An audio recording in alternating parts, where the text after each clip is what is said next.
Go. Right. Welcome to Fatigue Index, where I have a very kind guest spending his afternoon with me today. Athol, can you welcome, and can you give us a little tiny outline of what of your background? We're talking to football fans here, so this isn't a pacey performance chatting to other techs.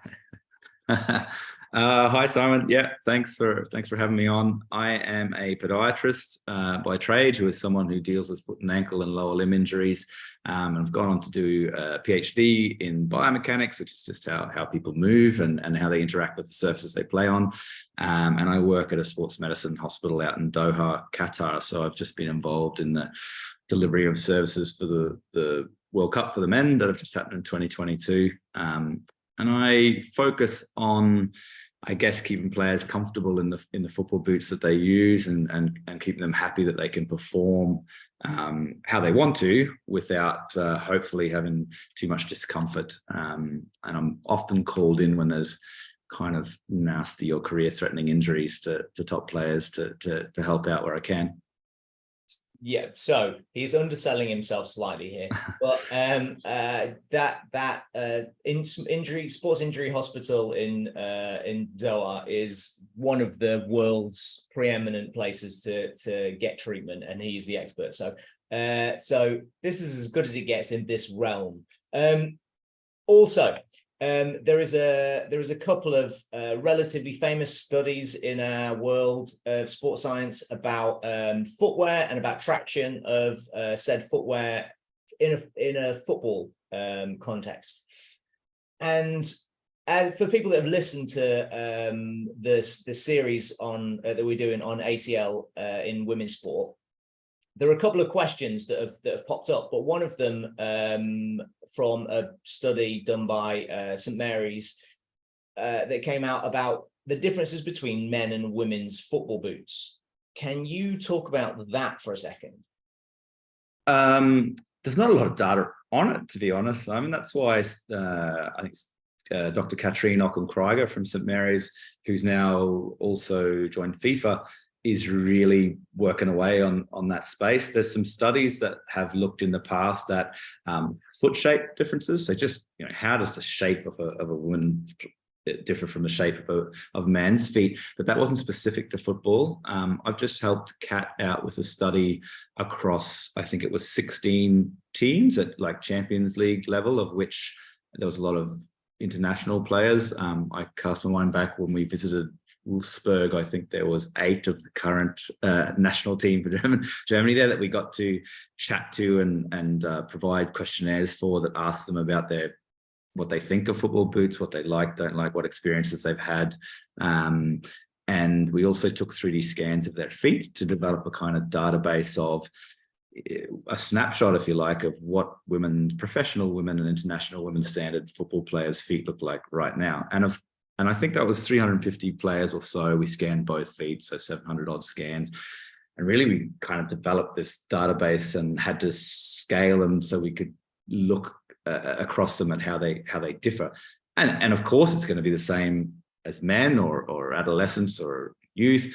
There's going to be variability there. Like there's not going to be this like one perfect foot that professional players used to play football with. But so it was interesting just to get that snapshot and say, well, this is a variation that exists. And if you look at that data, it kind of naturally, almost, if you looked at all the data points from that study of how feet look, the shape of them, it naturally almost turned into 2 subgroups. So one almost wider in the front of their foot, their forefoot, if you like, around where the big toe is, a little higher in the arch, and the other a little lower and a little bit of different shape at their heel. So it kind of formed these 2 groups. So I guess thinking pragmatically, like, should there probably in the future be more than one solution in terms of a woman's line of football boots? Like, coming up with one is a great start, driven by data, which some of the companies are starting to do. But when you look at these groups from this one study, already you can see, well, some are wider and some are narrower and some are higher. Of course, it's just human variability. So probably at least having 2 lines of, women's football boots that fit into these clusters would be a great start. And I understand why that doesn't always happen. Like when you make, tools to build a line of football boots at a massive company that'll cost money, and they make a run of those. So then suddenly having two widths or two different shapes doubles that money, and there has to be then the the sales to pay for that. So we'll see if that's somewhere it goes. We're in a time where I think eventually there's a lot of buzz on around 3D printing and things and kind of bespoke solutions. And I think at an elite level, that's possibly where we'll get to at some stage, like literally 3D scan of your foot, design, and then the corresponding kind of, stud plate or fit. But we're still actually, believe it or not, a little way away from that. It takes a long time to print. The materials can be a little bit not just suitable for the wear and tear of, football boots get wet from the sprinklers that on the surface, they get stood on, they're I've often said that the Swiss Army knife of sporting equipment. You need to run, jump, backpedal, walk, hit a ball, feel the ball through the upper of the shoe. So we're not quite there yet. That's really interesting. I've got a couple of questions that I didn't expect going along with that. So let's talk. Traditionally, we have males' boots. So, but with those males' boots, I have two kids myself, and one of them has really wide forefoot, and one of them doesn't. A typical standard for a foot.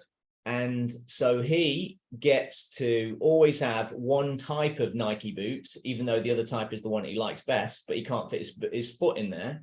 And so like we already have traditionally, like a Magista is one width, and then a Mercurial is always another width. And it's kind of standard. People know this if they've had experience of repeatedly buying boots each season. And apart from 3 years ago, they completely swapped them over, which was a little bit confusing. But then you'll get some kind of Adidas that's traditionally always narrow, and then another one that's always wide. What other differences do we have beyond that you're finding in women's that so you can't just categorize them as they fit within this group because of their structure of their foot, and so you get them they've got wide feet like a wide fit like a 15-year-old boy.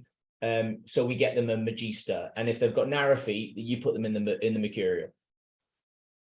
Does that make sense?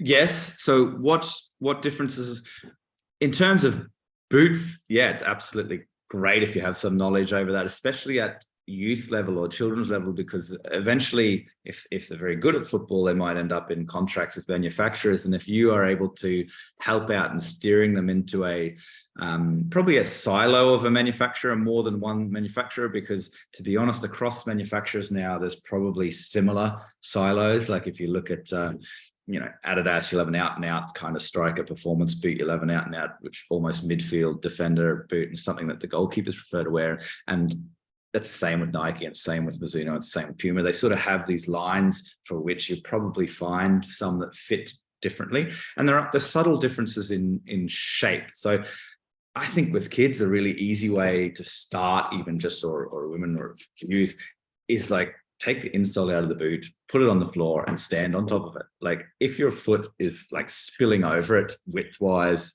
its shape is different. You'll find some of them insole-wise are just shaped a little differently. Like if you look at a Puma Future or an Ultra against a Mercurial, that they're all just got these subtle differences, and some of them will just suit you a little better, and that will come through as a feeling of comfort. You have this kind of, we've really, really clever kind of musculoskeletal systems, and when something fits, it's almost like kind of, it's kind of like being in the flow. I don't know if you've gone snowboarding or mountain biking and everything's feeling good, or you hear about, best football players and the best rugby number 10s, when everything works. And that's sort of how it should feel when your boots are right for you. I think this kind of this train of thought that we still have to buy them super, super small and wear them in, and they should be painful initially, I think we'll hopefully move on from that a little bit as there's more options in terms of subtle fit differences. Now, people still love to wear them tight. There's no doubt about that. They want to feel the ball. But I think if you can find those subtle shape differences, and that might be some of them feel a bit deeper than others, some of them are a bit wider, some just have a different shape through the arch or the forefoot or the heel. The heel in particular can be a problematic area, especially with youth. We've done some studies with elite well, it was male academies at this time, and really problems around the heel was a massive issue. Players trying to adjust them and alter them, and that actually came out in the European Clubs Association study that will be released soon as well. Like I think 1/3 of the women across those 16 clubs, 1/3 of them reported problems around their heel area. Yeah, so that's interesting. Yes, the long and the short of it, I think, especially at a younger age, before you're contracted and tied in, is trying to find that kind of, that subtle little shape that works for you. Yeah. Yeah, so that's a great insight in the first place, getting the sole out and trying it out, because it makes so much sense, and I'd never thought of it myself. That's one way to just start to at least, tune it in a little bit, the fit. Yeah. And then of course from there comes you mentioned earlier, the traction, the different stud types, and you've been around youth sport long enough to know that some of the surfaces can be great, and some of the surfaces can probably not have enough funding for maintenance, or haven't been looked after as well, or are really high usage, and they're not so great. So there's decisions to be made there, which aren't always easy as a parent or a player that hasn't access to endless money and can buy endless amounts of shoes. So I think if I was to give some pragmatic advice there, with my medical hat on, I would just kind of like to see enough traction for people to be able to play the match and not slip over. They can accelerate, decelerate, and perform. But I would always err, especially with younger players, on a boot that releases from the surface in a rotational manner a little easier. So getting your foot stuck on a surface and then your knee rotating above it or something is a bit of a disaster. It's certainly not the only reason you get a lower limb injury or you get an ACL injury, say, but it's one of the sort of slightly modifiable reasons that might contribute. So what I'm talking about there is, like, people know this, but just the length of studs, the differences between something that you'd wear for a very muddy type, slippery surface compared to something that has been tuned to play on an artificial surface. So lots of small round studs will really spread the pressure out onto your foot, but it will also release a little easier. So as long as you're not slipping. So that's the kind of, for me now, that's become the outsole or stud of choice for youth athletes that are playing on really high friction artificial surfaces. So artificial pitches that haven't been maintained very well. So all the fibers have fallen over. There's not much rubber crumb left. They're pretty firm. Then we'd be trying to look for shoes like that, smaller round studs and lots of them. Whereas, really, really muddy, awful waterlogged pitch, then of course that's just not going to work. So the trick to it really is trying to figure out if a surface is very high friction already, like it's already pretty kind of sticky, if you like, or there's a chance of there's a lot of grip, feels really high traction, then we probably don't want to marry up a really high traction shoe with that, because we're kind of adding two things together then that lead to a situation we might not like. And on the other extreme, if it's a really slippery surface and we add a lower traction shoe, then we're just going to slip over, and the game will be terrible as a spectacle. So trying to find something in the middle.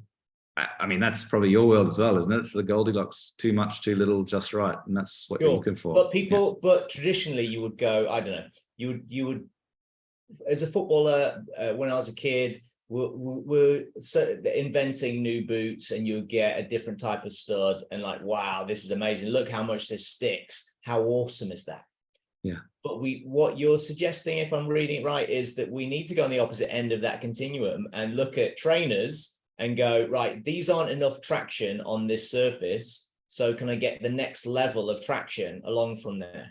Yeah, probably I would hate to see it swing all the way the other way. Like, yeah, it shouldn't be, nanny state type stuff and everyone must wear these super short studs, and because it just won't be for everyone. You're never going to have goalkeepers and defenders probably that, because if they slip over, the match changes. So can I preface this by girls football is almost exclusively played on AstroTurf. Mm-hmm. So in England, particularly, the pathway works. They play only on AstroTurf in the academy setups. And then I would say maybe twice a season they'll play on grass, and they hate it. And then they get to play on grass when they turn professional. and Yeah. go in the top echelons of the WSL, because the championship even mostly is on AstroTurf. And you imagine the quality difference from one place to another as well. It's huge. So they can be playing on rolled carpet in some places, and on beautiful 2-inch deep 4G with total rubber covering on others. So it's always Astro. I mean, imagine how that sort of shifts your movement strategies, like even the way the ball zips on the surface, the ball surface interaction, and then you know, that slightly changes your movement strategies and probably even the way you attack the game, whether there's, you know, more short passes or over the top stuff. Like, things shift because of the way the surface is put together. There'll be less slide tackles on certain surfaces because you just think, I'm not doing that, you know. So it's interesting how that shifts. In the past, getting smaller studs like this sort of thing were on a kind of like the little nubbed ones, the little trainers that have all these little nubs in them, and they have some cushioning. So they're kind of called turf shoes. Nobody plays them. They don't like them at elite level. They just don't yet. So now, at least, if you are whatever, you're a Nike Tempo or you are a Puma Future One or whatever, you'll find they'll have those outsoles available in the elite boot or in a decent boot. So you don't have to kind of I guess take a lower quality material or a boot to have that. You know, you can have that now in the exact same boot that you have, just in different options. And I think that's something we're pushing, especially for training on artificial surfaces. I have some of the, you know, most expensive players in the world that have passed through here with foot problems, that we change their outsoles to AG or artificial type outsoles. So when you see their boots, they just look like the normal boots, and they're playing at the highest level in these most of the time, unless the pitch is slippery.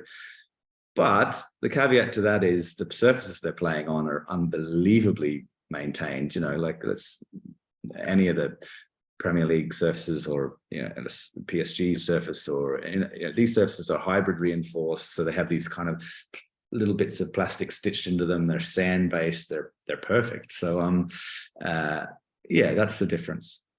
So I've talked, not with you obviously today, but on previous episodes about the mechanism of ACL injury and the things that cause it structurally, from an intrinsic, from the body's perspective. And what you've covered here is how the interaction between the sole of the boot and the surface. Can you give us some more insight into how that affects the potential risks? So yeah, more traction, less traction, what increases the risk?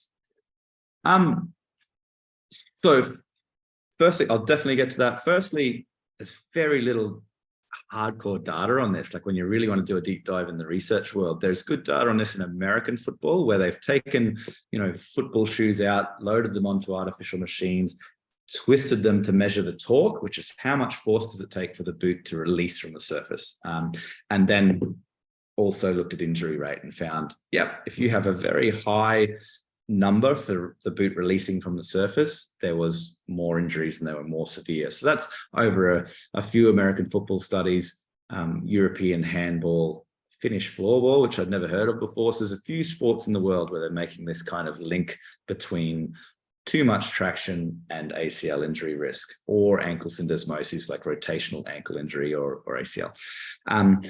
But there isn't any in football, which is what we've been working on. There certainly isn't any in women's football yet. So I've done a lot of work where I've taken those mechanical machines. So we take an artificial foot, we load a boot onto it with a certain stud type, whether it be, you know, these metal ones or blades or shorter ones, and we then rotate it on the grass and see how much force to release it. And we'll keep moving all over the pitch, because pitches are not uniform. So we go to all different areas and we get numbers. And that's been interesting, but I mean, it's a machine. It doesn't move like a human. It kind of gives us a way to benchmark where those shoes sit for that surface. So almost like if you were a groundsman and you took a tool out and you measured something, well, it gives you some information, but it doesn't move like a person. So it's kind of one part of the puzzle.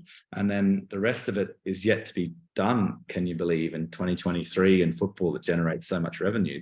there just isn't that data there yet, and we've been working on that. But back to the mechanism. You can't really, so if you think about any way to produce force, if you think about a golf swing, a lot of the force is correlated. So like the club head speed is correlated to how much force you push through your feet. Really, most things are generated through that interaction between shoe and surface. So if you're on a very icy surface, you're not going to rupture your ACL if you do a sidestep, because you can't get the grip. So then you can't generate force. So you need a certain amount of friction or traction to almost resist movement so that you can push off it. And that can be straight line, linear, it can be rotational. There's obviously 3 dimensions.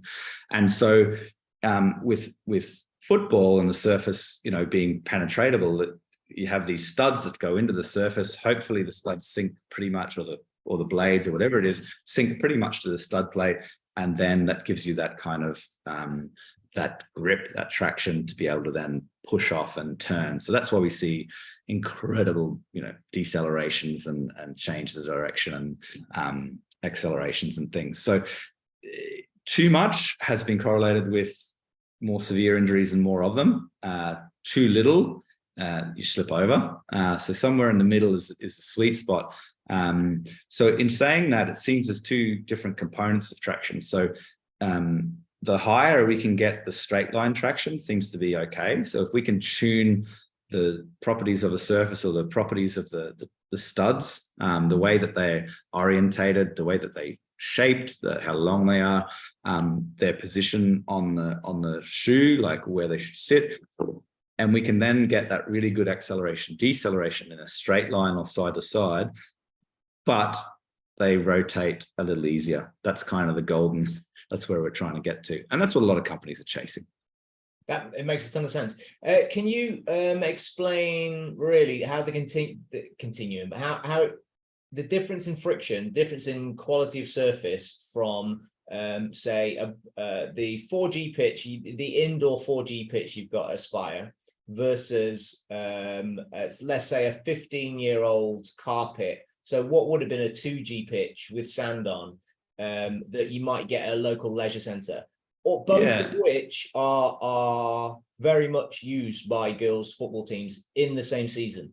Yeah, I mean, there is pretty good evidence for some of the earlier generations of artificial pitch being more hazardous in terms of injury risk. There's no doubt about it. They just had higher friction coefficients. They had so basically that they had higher resistance to your foot being able to release, so it would get stuck. I think that's becoming a little better, especially some of the surfaces with slightly longer fibers and lots of rubber crumb. They seem to release a little easier. So there's definitely a difference there. But knowing that there are leagues that will play across all of those, that's really difficult, especially if you don't have, it's fine if you are at an elite football club that has a kit man or woman who also can supply you with all these different types of outsole options. It's a bit more difficult when it's kind of mum and dad that are supplying those boots, and maybe, boots are not cheap, and then having those different options, because the only way really to change the friction you're experiencing on those 2 extremes is to change your shoes. Like, you can change your movement strategies a bit, which probably naturally happens, but it's really to tune in the shoes. So would your advice be on the carpet version to be smaller? Absolutely. And a longer stud on the grass version? Shorter, round, and lots of them, and round at the heel as well if you can. So some of them you'll see they'll be round at the front, but there'll be blades at the back.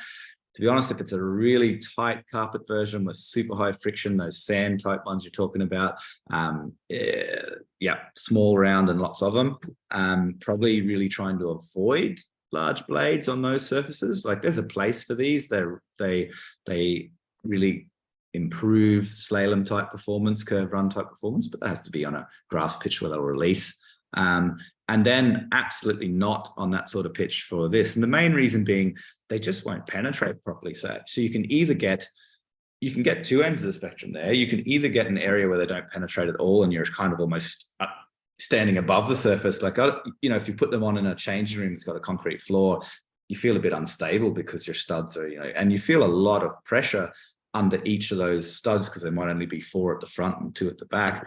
so that the forces are not spread out very evenly. You can imagine force is really evenly spread out here because there's so many contact points, whereas here it's not. So the big problem is the studs don't penetrate all the way, which leaves you a little bit more open to going over on your ankle or feeling lots of pressure through the plates.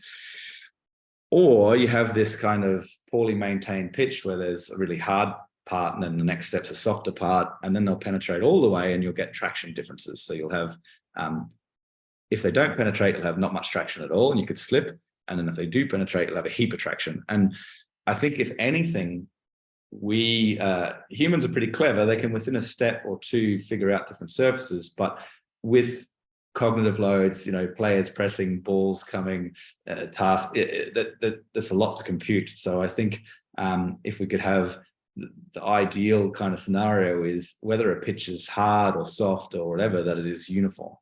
Yeah. So one of the risk causes of, I don't know, one of the most common identifications of a movement that causes ACL is uncontrolled landing. So contact in the air, which tends to cause a girl to land in a slightly different direction or at a slightly different time than their brain was ready for, than they were expecting. So they might break 100th of a second later than they needed to, or they expected. And so am I right in thinking that with those bigger studs that you were just showing there on a sandy surface, that though you're above the ground, occasionally one of those studs is going to get through, so that your brain has taken 6 steps with it on top of the surface, and then the back rear corner goes in, and then that changes the game. Yeah, it's possible. I've one of the pastimes when you're into biomechanics, unfortunately, is watching horrible injury mechanisms and really trying to understand how they work. So I've watched, probably like yourself, thousands and thousands of them across women, adolescents, men, football. And there's been studies now that have kind of tried to, almost put into silos each of those different injury mechanisms, whether you're pressing or defending or landing from a header. But you're so right. Time and time again, when you watch a video, it'll be someone in the air. There'll be a small shift to the ball will just slightly deflect off someone, or in research, you call them perturbations. Like there's a change to your movement while you're in the air that was unplanned, and then the landing kind of goes south. With those, I'm not sure how much of it's a part of it, but I'm not sure how much of a part it will play. I guess if you're, like we said, if you're bumping right on the top of that window, you've got a high friction surface, a high friction shoe, this probably isn't something that helps on top of all of that, because you've already got a lot to deal with. But it's probably not the major driver of it all, the movement error, the thing that happens. It probably is, isn't it? I mean, when you remember the amazing one where Ronaldo landed like that and just kind of somehow superhumanly brought himself back from that. I mean, he was in all of, I don't know if you've watched this one, there's one where he goes up for headers better and he lands on one leg, he goes into, knee valgus, knee inwards. He's basically got most of the positions that you would say this should be an ACL, and then somehow, almost like someone pulls a string above him, he just kind of brings himself back to but he is superhuman. I think he was then, that's for sure. Yeah. But he is probably going away at a tangent slightly. About as far away physically in terms of training volume, training history, training quality, and probably unique natural physiology, as far away as the main cohort of female footballers up to 5 years ago. I think there's been a massive turnover and a redistribution of the demographic entering girls football. Yeah. But up to 5 years ago, there was a very specific look of a footballer. I'm going to get in trouble for sure. No, but if ever there was a time when you could say, as a mechanism to return from that, in that case, that seemed to save him. that could have very much been a different scenario. So there's something in that, yeah. So it's brilliant. We covered the tractor stuff, which is really the key of the conversation I wanted to have with you. Really, we had a little bit of a chat before we recorded about what we do with how we value the like 11 plus and the foundational movement stuff. And I think I would link the Ronaldo thing into that, in that he has the ability to produce more than 2 times his body weight of force. He has the ability to delve into that force extremely quickly, which I'm not sure either of those things are true about most footballers, and definitely not true in most female footballers. So the thing I would look at more than even the strength, which I find huge strength deficits across girls football, is that they're what we call in sports science, their RSI, their reactive strength index. The way I explain this to the girls is how quickly they can turn their muscle on when it's demanded from landing, or and the numbers, the normative data we have, 1.5, 1.8, whatever, I get with girls like 0.5, 0.4, and that's very common within girls, female footballers, and on one leg is very often different to the other, grossly different to the other as well. And my feeling would be we need to increase their force production capacity, their strength of all girls, particularly on one leg.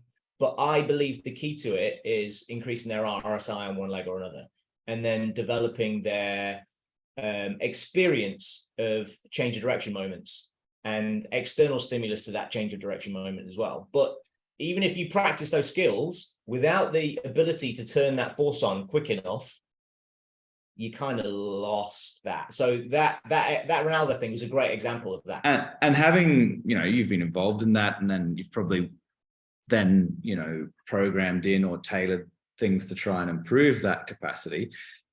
Do you see it as something that changes relatively quickly? I'm sure everyone has,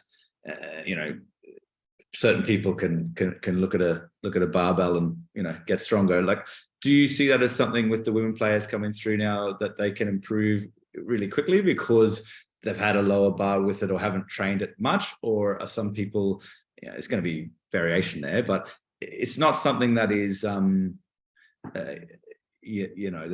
a kind of limit that you hit. Does it improve reasonably quickly in your experience? If really quickly, really quickly. I think it's the lowest hanging fruit. Earlier ages, I think it's skill. I think it's a skill they practice and that they can develop really to delve into this strength that they already have, because they don't have it. So they've never practiced how to turn on that muscle fast. So it's a very quick progression. I largely can get them from a 5 over a 1 in probably 12 sessions, which in strength and conditioning world, that's fast. But then getting them up to what we would see as optimal, that's the hard bit. And that probably comes about through history of doing that, building up a volume of that practice. I don't know.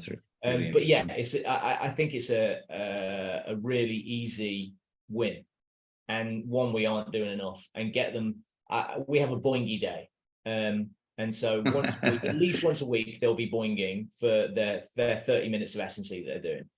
Such an important component, isn't it? Like, and I think historically maybe people have kind of stayed away from it at times because, in certain maybe during season kind of periods or something, because they're concerned about injury, tendinopathies or ruptures or issues. But it's something that needs to be trained, isn't it? Like, it's something that needs to be sharpened regularly. Yeah. So my feeling is that there is a neurological component, a significant neurological component, but then particularly when you go through adolescence, that there is, if you can tap into that time where you have all of those wonderful hormones flowing at a level that Lance Armstrong knows, but it's natural when you're in teenage years that you can structurally change the tissue quality in your tendons at that moment. That's going to last forever if you can get in on that time. So if you've got a 14-year-old daughter, I don't know, I'm being sexist by suggesting she might have done gymnastics at some point, but those girls that have done gymnastics, those boys that have done gymnastics, they've probably been through the organized child abuse, as I call it, of their hot takes of gymnastics, where they're doing 2,000-3,000 foot contacts, just pogos after pogo after pogo. They're probably doing way more than S&Cs would program in 5- and 6-year-olds. But boy, can they jump by the time they're 9. And I've always looked at it as maybe we were under programming, and maybe they're over programming, but there is definitely a sweet spot you need to find in between. Absolutely. And so if we can get them boinging on one leg in the right kind of boot on the right surface, I think that's a big advantage. Is there, can you, so this has been wonderful, and quickly, can you say from your experience, if you believe forget like the boys girls boots, because I'm not sure anybody knows for sure what that actually means, but can you your quick hot take on, does having the right boot for the right surface increase or decrease the risk of ACLs? That's $1 million question, isn't it? I think it's something that can probably, if you like, contribute to or augment probably a storm of other factors. I mean, if you blow out, if you took a little drone shot above all the possible things that could lead to that moment, there's a lot of force involved in every cut that you do and everything, and why doesn't it happen on any of those and it happens on this one? I wish I could answer some of that, but if I would step back from that, we've done some research looking at running after ACL, getting back on the pitch in your boots after ACL, looked at some of the forces involved. And I think some pragmatic advice would be to definitely get that relationship right for as you return to the pitch after an ACL injury, because we certainly, God forbid, don't want to see more, or either on the other side or the involved side. So for me, that's what a lot of my research was about, was like, okay, well, when can we, without all of that other evidence that we really need until that happens, that big database one day of evidence, what could we say about what's pragmatic advice for this relationship? Well, I'd hate to have your foot stuck when you're doing on-field rehab, when there's nothing riding on it. You're doing some skill-based drills, some capacity stuff, some running, getting back used to your boots. So at that stage, absolutely recommend boots with lower rotational traction. So small studs, more of them, not long metal studs, So to answer your question quickly, in certain situations, it probably contributes, but certainly not all.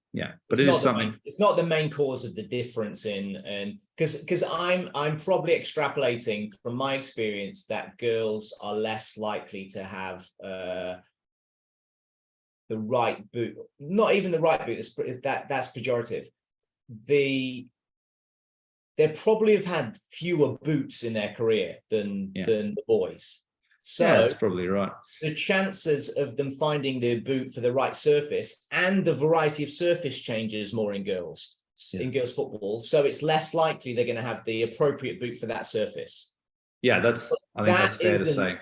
That isn't a major driver. That isn't the major driver in that 2 to 8 times more likely to cause ACL risk.